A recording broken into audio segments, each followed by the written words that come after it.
Alright guys, so let's go over the warm-up for day 1 of our Unit 6. Okay?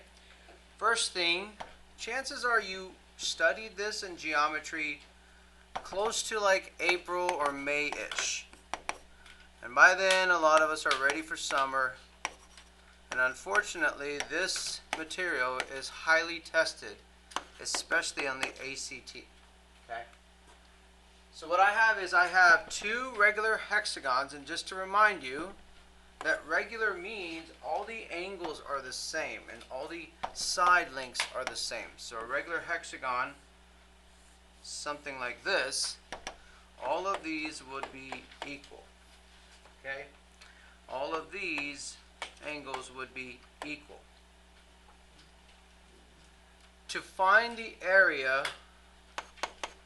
you could divide this out into many equilateral triangles and then multiply by 6. Or you could just do the fast way. Okay? So I have one where the sides are 8. And I have another one which could be a bigger replica. And it's basically the carbon copy. But it's bigger where the sides are 12. And we want to know what is the ratio of the area of the larger to the smaller. So larger to the smaller is the same as larger to the smaller. Okay? So here we go. If the larger side is 12 and the smaller side is 8, we could look at this almost like 12 over 8. And if I divide by 4, we get 3/2. And some of you might have put that. But that would be that would only be for the ratio of the sides. It's not the ratio of the area. Okay? Because the side lengths are one-dimensional. The area is two-dimensional. And the volume is three-dimensional. So that means this side ratio that you get belongs here. Okay? It also belongs here and here, but the difference here is that the area is squared and this would be cubed. How many of you actually remember that? Okay? So a little bit less than what I thought would remember. So the side ratio is 3/2. So the area would be 3 squared over 2 squared, which would give you 9/4. So you should have got 9/4 as the answer. I didn't even have to do any triangles. I didn't have to do 1/2 times base times height to get one of them, and then multiply by 6 because there's 6 of these. I didn't have to do any of that, and then find the ratios. I just remembered one-dimensional, two-dimensional, three-dimensional, squares, cubes. Okay? The second one should have been fairly easy. We're just looking at simplifying the expression, and it wants to test, do you know what happens when you have two negatives right next to each other? So I have this negative here and this parentheses negative, so I'm really adding x. So if you subtract, what do I get? Negative 11. That should have been an easy one, okay? Now let's go to 13. I have a system of equations, 2 lines. How many answers could I have with 2 lines? I could have 1, I could have 0, or I could have infinite lines, because they lie right on top of each other. Remember that? Okay. So elimination method tells me I could multiply the bottom by a -5. I know it's been a minute since we've done this, and I would get that. The top stayed the same. Those of you who didn't forget, elimination is adding, and these would go to 0. I just eliminate one of the variables. So adding the other ones give me -13y and -39. Y, anyone, is what? 3. Because I have a y left over, and I could even stop here, because I had a y left over, which one of these will the answer be? 1. Nice. So it's just one answer. If I didn't have this y left over, and they both canceled out, let's say it was 0 on the left and it was negative 39 on the right, is this a true statement? So if I ended up with something like this, it would have been no solutions. You with me? Or if I ended up with negative 39 for some reason on the left side and on the right side, or I had 0 and 0, are those true statements? Yes. So then it would have been, don't do too much work if you don't have to. Okay? Yes? Another way I did it was I just subtracted the two from each other, and if I got something that meant they crossed over, and if I got 0 on both sides, that means infinitely many. So you subtracted 2 from both? I don't understand. So I moved the first equation all on one side and the equal side, and then I did the same thing with the second one, and I set them equal to each other. Okay, so let me catch up to you. You did this, and then you did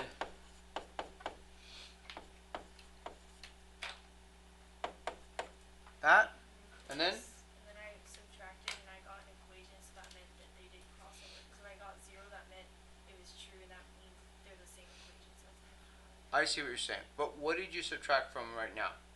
What was the number that you chose? I just like moved the 5x to the other side, and then the y to the other, and then the negative. Can you come up here real quick? I can't follow.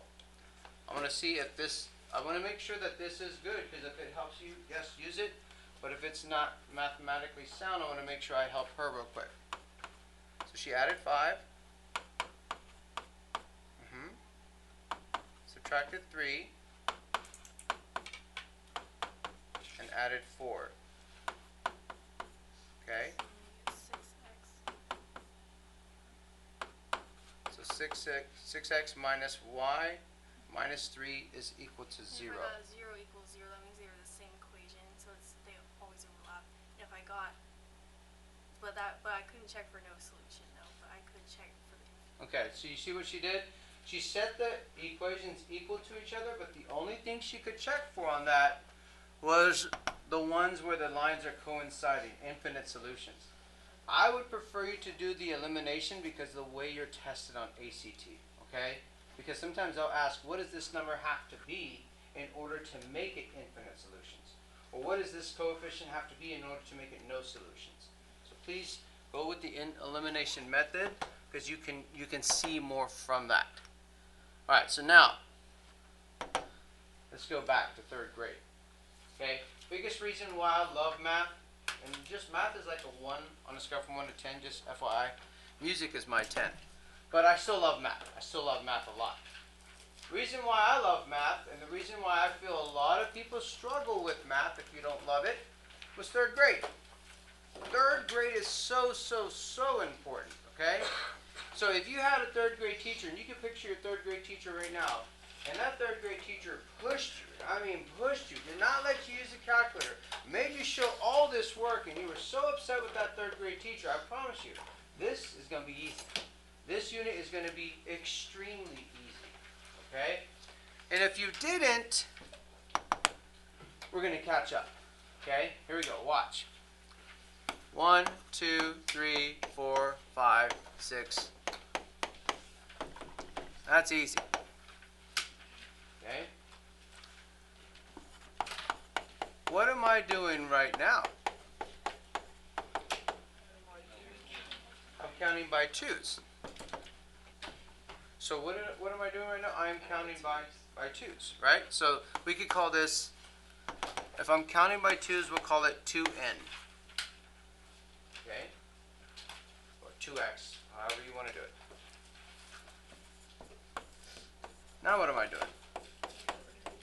Counting by 3's. We'll say 3n. Now tell me what I'm doing. Here we go.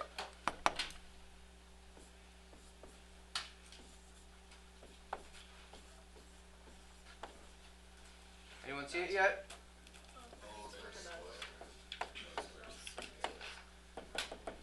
Those of you who saw it fast, this is going to be easy what we're doing today for sure. All I'm doing is I'm squaring it. 1 squared is 1, 2 squared is 4, 3 squared is 9. You with me? 4 squared is 16, so on and so forth. we good? So we could say n squared. Any questions so far? Alright, so now let's test you. Okay? So I want you to count by odds, and all I'm doing is stretching your brain right now. We can say we're stretching before we work out. So we're going to count by odds, and we're going to go positive, negative, positive, negative, positive, negative. Okay? And just stay with my hand movements and we'll do it together. So here we go. We're going to start with positive. Here we go. Ready? Going by odds. 1, positive 5, negative 7.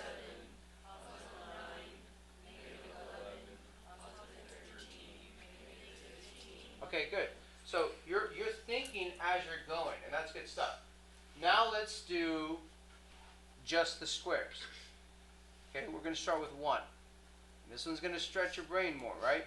Let's warm up a little bit. Let's go by 3s. Ready? Starting on 3. Positive the whole time. Ready? 3, 6, 9, 12, 15, 18, 21, 24, 27. Okay, good. Let's count by the squares now. We're ready. Ready? Here we go. Starting with 1. 1, 4, 9, 16, 25, 36, 49, 64, 81, 100, 121, 144. Yeah, and then we'll stop.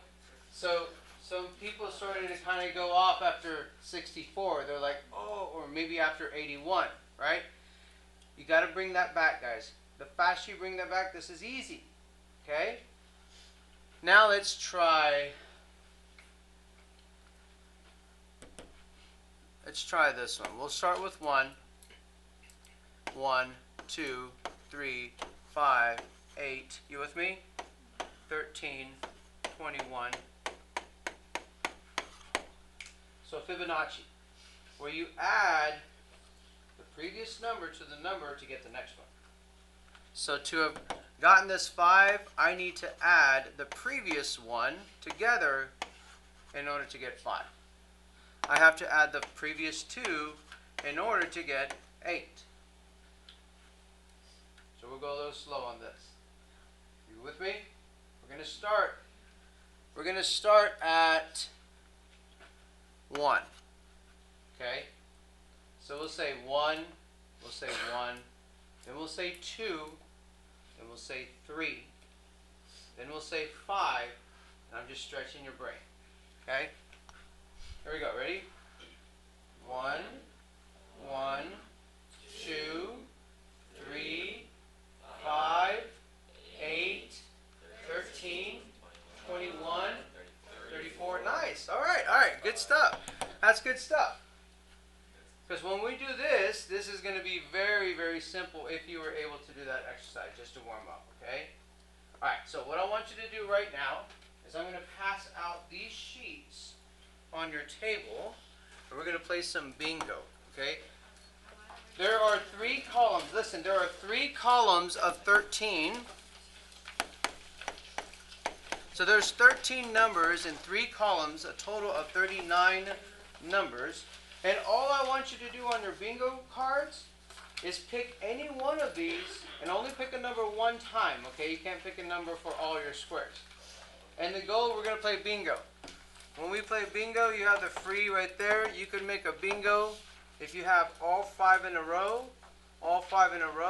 or all 5 through the diagonal. You should have at least 5 to make a bingo. If you get 5, I'll give you 500 points.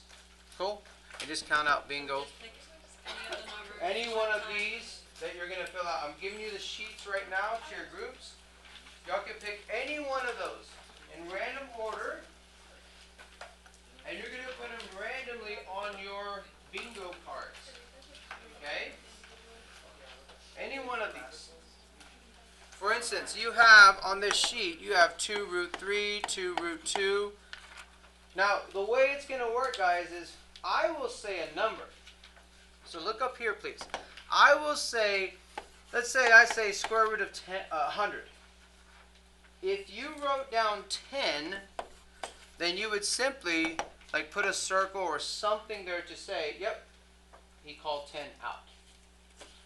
Let's say that I said, what is the square root of 75?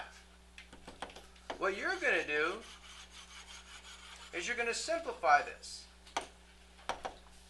Guys, what do you see right now when I say square root of 75? What two numbers multiply to give me 75? That are kind of like screaming at you. 25 and 3.